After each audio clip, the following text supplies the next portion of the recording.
Okay, we'll go ahead and get started back again.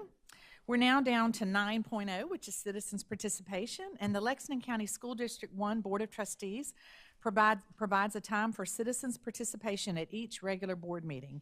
There are a few guidelines, of course. First, in order to speak, you must be a parent or a legal guardian of a student in Lexington County School District 1 or a resident and taxpayer of the district. Second, each speaker will have 3 minutes. Third, you may comment on an agenda item, school operations, programs, policies, or other matters of concerns. However, you may not speak about specific individuals, whether students or staff. There are other ways to bring situations like that to our attention. We want to give everyone who came tonight a chance to speak. For that reason, board members will not reply to your individual remarks because we are here to listen to you. And if someone makes the point or points you came to make before you, which we'll skip that because I only have one card right now, we also ask that you not clap or make any comments either while an individual is speaking or after a speaker finishes, as this slows down the process. If you want to speak tonight, we ask that you fill out a card, and they were located on the front table. I have received one. Was there anyone else who wanted to address the board tonight? Because we do have more cards if you, okay. Let's see, as stated earlier, you should not expect us to reply to your remarks. Although we may ask you a question, as a board, we will not take any action tonight in response to the issues you raised during citizens' participation.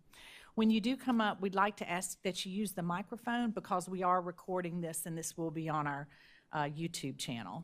So tonight's subject is Project Hope and the budget. Mr. James Reynolds wants to speak with the board. He lives at 142 Deer Springs Trail, and he has children in the Gilbert Elementary Primary Schools. Mr. Reynolds, go ahead. Recently just got into... Can you hold it a little closer? Thank you. Recently just got into reading through the budget and such as I was out of work for shoulder issues. But I came across this, and I wonder how many people know that this is in here. Board-certified behavioral analysts who provide insight, supervised behavior, 3 applied behavioral analysts who use techniques and principles to bring about meaningful and positive change in a student, behavior and student behavior, a safety coordinator, 6 resource officers for elementary schools, 2 social workers, and several mental health counselors, and a 504 coordinator are all things that don't have anything to do with education.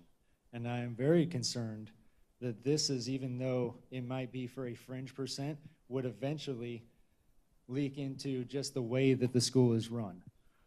I do have a question that I just...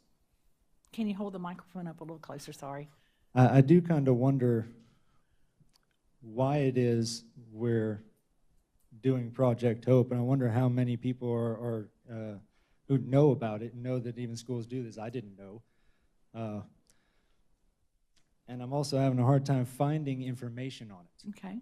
I got that it's supposed to be a fringe thing, but you can't find the fringe without surveilling the whole. Mm-hmm. And my concern is that not everybody's going to have the kind of discretion needed, say, as an adult, and not just to say, this is a policy, I have no discretion whatsoever. When talking about including behavioral analysts, whose job it is to supervise our kids now, mm-hmm. and say we're successful and this weeds out all the problems they're supposed to be, are we going to fire these people? I don't see that as something that would be likely. And if that be the case, isn't it probable that they would look for things to save their job if there wasn't enough? Mm-hmm. I also have a slight concern over the way that the website for the district is worded in the safety and emergency services. It says Lexington County School District 1 is committed to the safety and well-being of all of our students at all times. I would hope that the board doesn't think that they have authority over the children at all times, as though outside of school, whenever they're with us, parents or whatnot, because all times means all times, mm-hmm. which means you either have to be surveilling at all times or a part of it at all times, of which is not the school's job as far as I understand. Mm-hmm. I am having a hard time finding more information online and more details of Project Hope and the oversights. Okay. that that I hope were built in with this, and how that might work. Okay. Well, Mr. Reynolds, I'm going to ask over here Mr. Caldwell. He has done several presentations for Project Hope. And Mr. Caldwell, if you could put together the links for what the presentations you actually gave us, because I think you've now presented it 3 or 4 times. That sounds And last year and it's this year. very self-explanatory, and I think it's a great overview presentation. I'm going to ask him, if you don't mind, if you would include your email address on this, and we'll get Mr. Caldwell to send those presentations to you, and then I think that would answer a lot of his questions. What do you think about that, Dr. Little? Does that sound reasonable? And we appreciate you bringing those concerns to us.